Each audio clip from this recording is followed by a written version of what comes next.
গজল শোনাও। গজল আমি তো হিন্দু দাদা।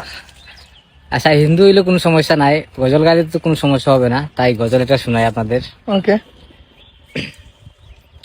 ও তোমার কষ্ট যাত না জিনিস হইতে পারে না, তোমার কষ্ট যাত না জিনিস হইতে পারে না।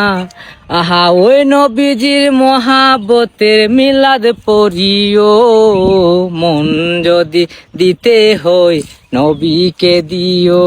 আহা মন যদি দিতে হয় নবীকে দিও। আহা সারা জীবন কাঁদলেন যিনি, সারা জীবন কাঁদলেন যিনি সোনার মদিনায়, মন যদি দিতে হয় নবীকে দিও। আহা মন যদি দিতে হয় নবীকে দিও। আরে সারা জীবন কাঁদলেন তিনি এই যে দুনিয়ায়, আহা এখনো কাঁদেন তিনি সোনার মদিনায়। চোখ নাই দাদা, সরি।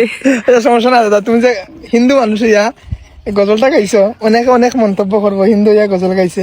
আসলে এটা বাংলাদেশ হিন্দু মুসলিম বৌদ্ধ খ্রিস্টান আমরা সবার দেশ, সবার দেশ। আমরা এমন ভাবে চলি খেয়ে হিন্দু খেয়ে মুসলিম বুঝাই যায় না। তো ওকে এইটাই, সব জায়গা থেকে আমরা সব ধর্মরে শ্রদ্ধা করি, সম্মান করি।